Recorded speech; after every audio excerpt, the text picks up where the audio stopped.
Bonjour à tous, bonjour à toutes. Bon, aujourd'hui, encore dans les vecteurs, on va démontrer une équation vectorielle. Oui, encore, mais cette fois-ci dans un triangle. Bon, on va définir, d'accord? Un triangle ABC. Et on va placer un point I au milieu de AB et un point J au milieu de AC, d'accord? Donc on a I au milieu de AB et J au milieu de AC. Et donc, c'est ce que j'ai représenté sur mon dessin. Et donc, notre équation vectorielle nous dit que, donc notre égalité, pardon, nous dit que IJ vecteur, donc IJ vecteur, ça va être égal à 1 demi de BC vecteur. Donc ça veut dire que ceci, d'accord, ça va être la moitié de BC, d'accord? Et donc, comment démontrer ça? On va tout simplement démarrer. On va décomposer IJ, d'accord? IJ, c'est égal à quoi? Donc je vais réécrire mon équation vectorielle, IJ vecteur, qui est égal à 1 demi de BC vecteur. Pas besoin de parenthèse, je suppose. Voilà. Et donc IJ, ben c'est IA plus AJ, d'accord? Donc j'ai IJ qui est égal à IA plus AJ. Donc IJ qui est égal à IA plus AJ.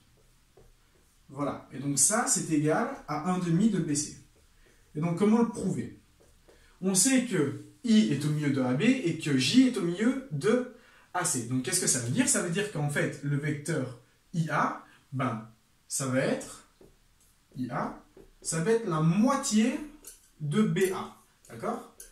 La translation de I vers A, ben, c'est bien la moitié de la translation de B vers A. D'accord? Il faut toujours regarder l'orientation. D'accord? Donc on va de B à A et on va de I à A. C'est bien la même orientation, le même sens, d'accord? La même direction. Et donc, on a bien de I vers A qui est égal à la moitié de BA. C'est ce qu'on a défini donc, dans l'énoncé. De même, on a AJ qui est égal à la moitié de AC. AJ qui est égal à la moitié de AC.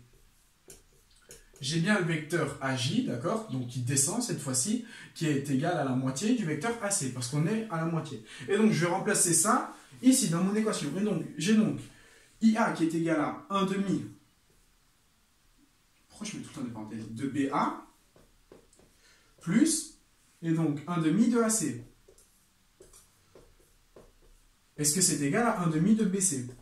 Ben, ce qu'on va faire, c'est que ici, on va mettre mon 1 demi en évidence, d'accord? Et donc je vais avoir 1 demi de BA vecteur plus AC vecteur. Est-ce que c'est égal à 1 demi de BC vecteur?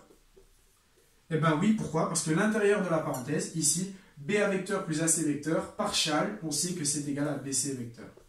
Et donc, j'ai bien démontré que lorsque j'avais I et J les milieux des côtés AB et AC, eh ben, j'avais bien IJ qui était égal à la moitié de BC. Bon, ceci, c'est donc la démonstration à l'aide des vecteurs, mais aussi, on peut faire la démonstration à l'aide de la géométrie des triangles semblables. Mais bon, ici, on est toujours dans le thème des vecteurs, on essaye de donc bien comprendre comment on fait une équation vectorielle.